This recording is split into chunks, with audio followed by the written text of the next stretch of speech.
macarons avec notre Monsieur Cuisine. Sachez que ma recette est disponible dans les albums du groupe Facebook et aussi que vous pouvez réaliser cette recette sans le robot. Mais après là, je voulais vous montrer que cette recette est inratable avec le Monsieur Cuisine. Et pour les personnes qui n'arrivent pas à faire de beaux macarons, je pense que c'est une bonne alternative et c'est une recette à essayer. Je m'excuse à l'avance pour mon petit, des fois, quand je fais mes vidéos YouTube, qui crie un peu derrière et chahute. Donc voilà, je tenais à m'excuser par avance. Je vais vous expliquer donc toutes mes techniques pour bien réussir les macarons. Et tout de suite, nous allons voir la liste des ingrédients. Tout d'abord, il vous faudra 56 g de blanc d'œuf. Alors j'ai tout pesé au préalable, comme ça, hop, je vous montre les étapes et tout va très vite pour tout le monde. Ensuite, 75 g de poudre d'amande, 75 g de sucre semoule et 75 g de sucre glace et du colorant. Alors là, je vais utiliser du colorant en poudre. Alors il ne faut surtout pas de colorant liquide pour faire vos macarons. Éventuellement, vous pouvez utiliser du gel, mais moi je vous recommande du colorant en poudre. Voilà. Pour les blancs d'œufs, il faut qu'ils soient à température ambiante depuis un bon moment, je vais dire 2 heures minimum. C'est quelque chose qui est très important. Si vous ne respectez pas cette étape, ça peut foirer complètement votre recette. En ce qui concerne le sucre glace, je n'en avais pas assez. J'ai donc mixé du sucre normal pendant 10 secondes à vitesse 10. Voilà, ensuite, vous allez avoir besoin aussi d'un sac congélation. Je n'ai pas de poche à douille, voilà, je fais avec les moyens du bord, mais ça fonctionne très bien pour pocher vos macarons. Et par contre, j'utilise une plaque en silicone à macarons. Voilà. Vous allez avoir également besoin de votre spatule en silicone fournie avec votre robot, avec une passoire pour tamiser la poudre d'amande et le sucre glace, et le batteur pour bien monter nos blancs en neige bien fermes. C'est parti, commençons la recette. Pour commencer, vous versez la totalité de la poudre d'amande dans la cuve de votre robot, ainsi que le sucre glace.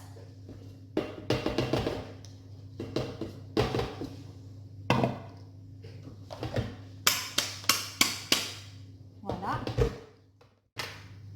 J'ai donc refermé le couvercle de mon robot et maintenant je vais programmer 12 secondes, vitesse 8. C'est parti pour mixer la poudre d'amande avec le sucre glace.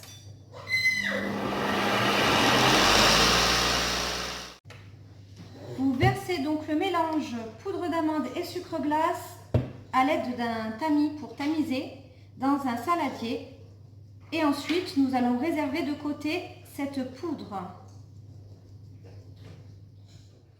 Avec cette étape, vous obtenez une poudre extra fine, ce qui va permettre à vos macarons d'avoir une coque très lisse et très brillante. Je vais maintenant nettoyer mon bol mixeur minutieusement et bien le sécher parce qu'ensuite nous allons monter les blancs en neige. J'ai oublié une petite précision très importante pour la réalisation de vos macarons, c'est de travailler loin d'un point d'eau, ne pas ouvrir de robinet, surtout pas, car sinon, s'il y a de l'humidité autour, votre préparation va être massacrée. Donc voilà, c'est pour ça que je me suis mise sur la table de la salle à manger et pas dans la cuisine. Donc voilà, c'est très important de respecter aussi cette technique. Passons maintenant à la réalisation de la meringue française. Alors pour ce, vous videz le blanc d'œuf dans la cuve du robot. Je vous invite à rajouter une pincée de sel pour mieux monter vos blancs en neige. Vous insérez le fouet. Il faut que les blancs montent en neige et qu'ils soient très fermes. Vous fermez le couvercle du robot sans gobelet doseur. Donc là, je ne mets pas le gobelet doseur en plastique, je l'ai enlevé. Et vous programmez 4 minutes pour des blancs parfaits. 4 minutes, vitesse 4, c'est parti. Après 4 minutes, nos blancs sont parfaitement montés, comme vous pouvez le constater. Donc là, il n'y en a pas beaucoup, 56 grammes, c'est vraiment peu, donc c'est pour ça que vous avez l'impression qu'il n'y en a pas beaucoup, parce qu'il n'y en a pas beaucoup. Donc voilà, je vous montre. Ils sont montés. Vous laissez bien le batteur à l'intérieur du robot. Vous versez la moitié du sucre en poudre à l'intérieur, donc à peu près, hein. Vous refermez le couvercle du robot et vous programmez 5 minutes vitesse 3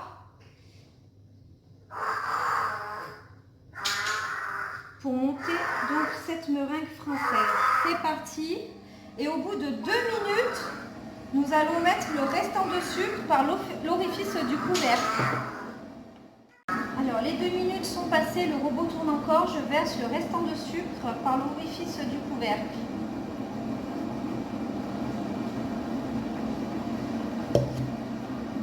Donc ça continue de mélanger encore. Alors la meringue est parfaite, elle est bien blanche, bien lisse, comme vous pouvez le constater.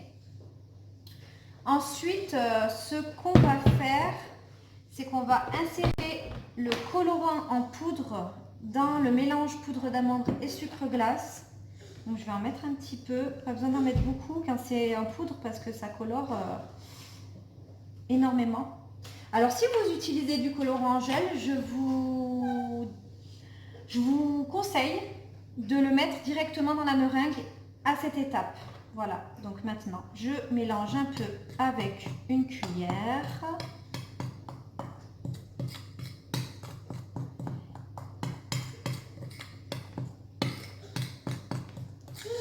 Voilà.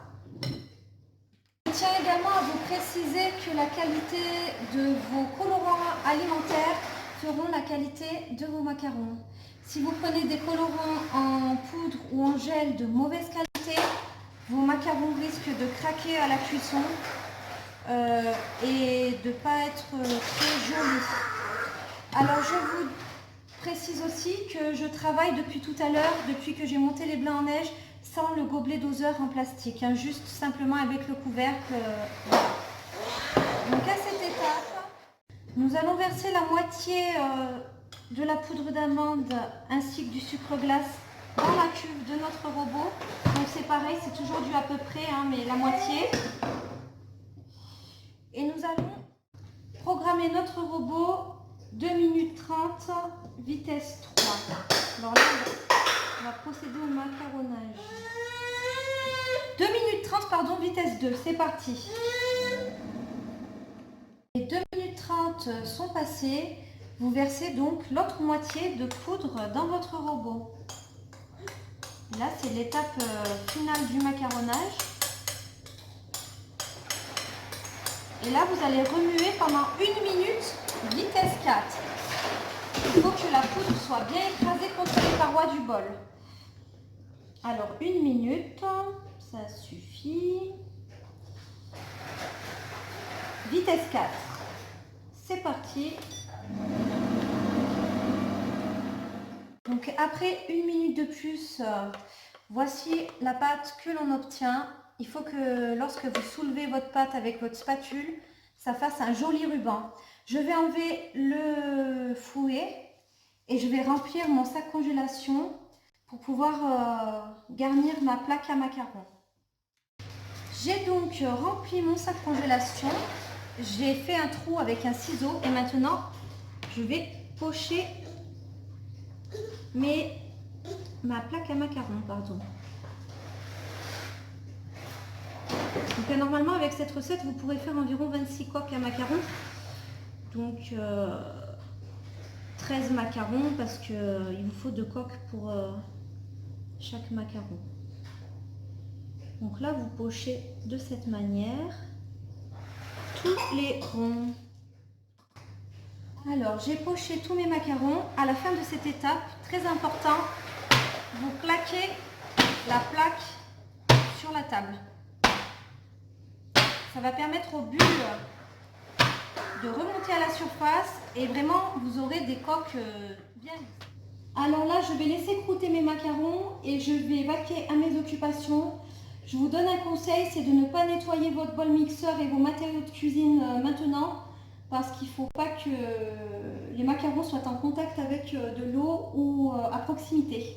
Ça peut littéralement vous massacrer vos macarons. Alors là, je vais tout mettre dans l'évier, mais je ne vais pas les nettoyer maintenant. Et on se retrouve après pour la cuisson au four et pour la fin de la vidéo et découvrir nos belles coques à macarons.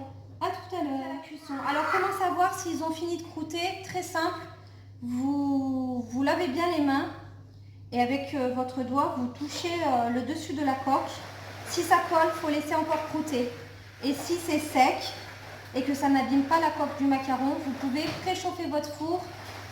Alors moi, je préchauffe pendant 7 minutes à 150 degrés. Et pour la cuisson, c'est 16 minutes à 150 degrés. Et pendant la cuisson, c'est très important, il faut ouvrir votre four de temps à autre. Toutes les 2-3 minutes, j'ouvre mon four, je referme. J'ouvre mon four, je referme. Et voilà. Alors voilà, je viens de sortir mes macarons du four. J'ai attendu 10 petites minutes avant de les décoller de la plaque. Alors voilà ce que l'on obtient. Je n'ai pas mis la ganache, mais nous obtenons une belle collerette et des coques bien lisses. Voilà, j'espère que cette vidéo vous aura plu. Je vous invite à vous abonner à ma chaîne YouTube et à aimer cette vidéo. Bonne journée, à bientôt.